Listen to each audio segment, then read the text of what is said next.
Chris, speak on it. I ain't gonna lie, keep it all the way funky. I love to deal with people who got a pass. I love to deal with people who got a pass more than people who be up in the church house. Because them people who got a pass, they got some hustle up in them like never before. People got some drive like you've never seen before. You be like, oh, that'll be, you know, like $1,000 a month to do that. Nah, I don't need much worry about that. I can hustle that up. As this fall through, I know I got another hustle. I can make that happen. I love how people don't make an excuse who done been in the world. They understand how to make a way. Meanwhile, people of God just be super stupid a lot of times. And then you be wondering, and I was stuck in that cycle of super stupid. You know, got religion all over my eyes, trying to be too perfect, trying to do, no.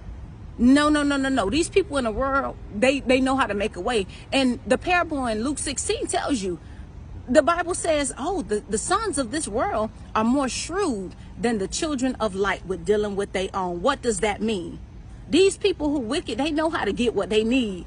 Y'all up here talking about God is my this and God is my that, but you don't have no fruit of God is all of that. Why it looks like God is a God of lack? Because you always in lack. This is the thing. No, people in the world say, I'm going to make a way. I'm going to think outside the box, no different than a dishonest manager did. I'm looking outside the box. So when I meet people and I'm coaching people and they like, I need to get a better job, or I need to get to my next level. Well, what do? What you do? Man, I've been working for McDonald's, you know, like the last 2 years. Oh, okay. So you work for a Fortune 500 company. That's what you were saying. Let me go ahead and write that down. A Fortune 500 company. Yeah. And at the end of the day, what do you do on a regular basis? You know, every time I get up, I open up the store, help them if they need me. I come in on my time off. I be trying to make better ways for us to do. Oh, you help with daily operations for a Fortune 500 company. This is what I'm talking about. And then some people don't know when to shut up. When to shut up, when you get good in the opportunity. You done got into an interview. And do you have reliable transportation to get here? Well, I've been on a bus for like the last maybe like 15 months because my baby daddy had wrecked my car. Shut up. You done good. Shut up. No, do you have reliable transportation? Don't you take the MARTA? No, don't you be on that transit system? That's reliable. Them people done been around since Jesus was baby. That's reliable. More reliable than some people's cars. No, if you get your behind up daily, you got reliable transportation. And if that fail, you got an Uber or Lyft. You know how to get it done. You know how to get there. Yes, you got reliable transportation. And this is what we talk about shrewd. What is the definition of that? To be able to strategically discern, to move, to have acute judgment on situations. Let me see. When I need to shut up and when I need to say a little bit more. No, when I say a Fortune 500 company, yes, my name is Crystal. I work for a Fortune 500 company.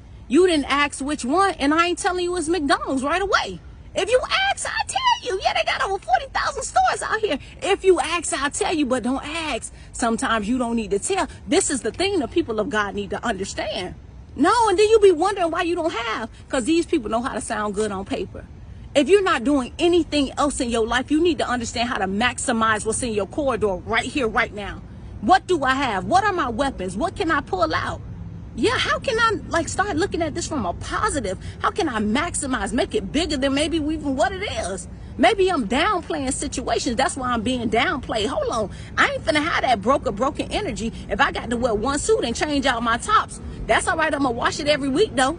That thing gonna be washed up when I get up in there. We need to understand how to think, because that's how the people of the world have been able to get so far ahead. Meanwhile, you're trying to do everything in accordance to God, and God is saying, but you're missing the aspect of balance. No, even like Abraham, people know Father Abraham, whoa, he's such a noteworthy guy. Yes, but at the end of the day, he had to be shrewd. Him and Sarah going on to another land. He said, listen, if they stop us, tell them I'm your brother. That's how you stay loyal to me. Tell them I'm your brother. And then when the king says, what have I done? Lord visited me in a dream. He about to do all this stuff. What have I done to make you tell such a lie? He said, hold on. That is my sister. That's my daddy's daughter. I just married her. So technically, I ain't lying. But he had to save his life.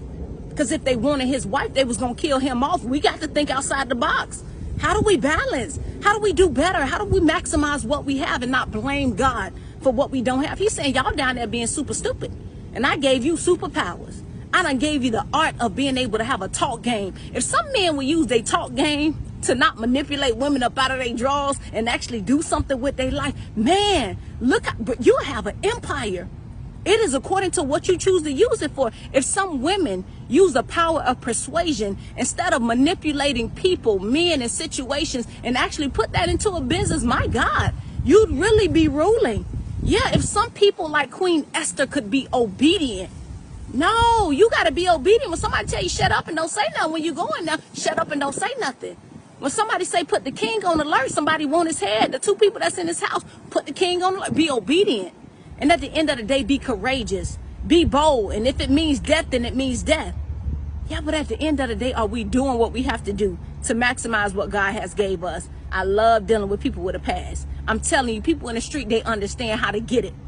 Christian people be stuck in a bubble and they feel like I don't want to disappoint God. God is saying, because you are not doing what I have commanded you to do, you are disappointing me daily, whether you know it or not. Thinking that you Miss Perfect you ain't never took no chances in your life. I'd rather take a risk and then fail at it and say, shoot, at least I tried to get that off the ground. No, you waiting on death. You ain't doing nothing with your life. Ain't doing nothing with your physical man to raise your energy, to raise the spirit that's around you. No. So at the end of the day, when you have not, it's because you haven't been shrewd. And that's why you're always getting screwed. Love you much. Mwah.